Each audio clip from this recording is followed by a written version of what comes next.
అమ్మా నాన్నలకు ఆహ్వానం పలుకుతోంది Ananda Lahari 5 star retirement homes Edupugallu Vijayawada. గత 2 రోజులుగా చుక్కలు చూపించిన పసిడి ధరలు ఈరోజు కాస్త శాంతించాయి.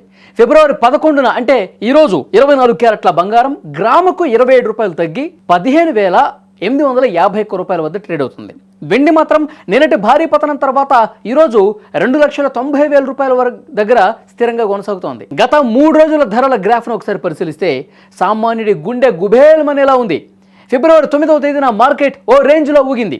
ఆ రోజు బంగారం ధర గ్రాముకి ఏకంగా 131 రూపాయలు పెరిగింది.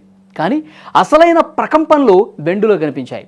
కేజీ వెండిపై ఏకంగా 15,000 రూపాయలు పెరిగి మార్కెట్ చరిత్రలోనే అరుదైన 3 లక్షల రూపాయల మైలురాయి తాకింది. ఆ సమయంలో ఇన్వెస్టర్లు పండగ చేసుకుంటే కొనుగోలుదారులు మాత్రం షాక్లో మునిగిపోయారు. ఇక ఆ సంతోషం ఎక్కువ కాలం నిలవలేదు.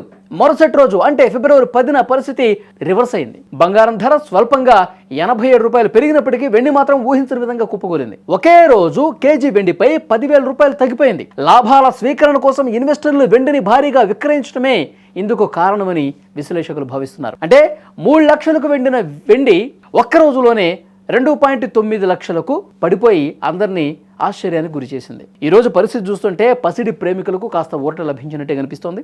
గడిచిన 2 రోజుల్లో నిరంతరం పెరిగిన బంగారం ధర ఈరోజు 27 రూపాయలు తగ్గింది. 22 క్యారెట్ల బంగారం కూడా గ్రాముకు 25 రూపాయలు తగ్గి 14,530 రూపాయల వద్ద చేరింది. వెండి ధరలో ఈరోజు ఎలాంటి మార్పు లేదు. నిన్నటి తగ్గుదల తర్వాత అదే ధర వద్ద నిలకడగా ఉంది. అంతర్జాతీయ మార్కెట్లో డాలర్ బలపట్టం, అమెరికా ఆర్థిక గణాంకాల ప్రభావం మన మార్కెట్పై స్పష్టంగా కనిపిస్తోంది. మొత్తంగా చూస్తే గత 3 రోజుల్లో వెండి కేజీకి 15,000 పెరిగి మళ్ళీ 10,000 తగ్గటం ఒక సంచలనమైన వార్త. బంగారం కూడా గరిష్ట స్థాయిల వద్ద ఒడిదుడుకులకు లోనవుతోంది. రాబోయే రోజుల్లో ధరలు మరింత తగ్గుతాయా లేక మళ్ళీ రికార్డులు సృష్టిస్తాయా అన్నది చూడాలి. ఏది ఏమైనప్పటికీ పెళ్లిళ్ల సీజన్ సమీపిస్తోంది.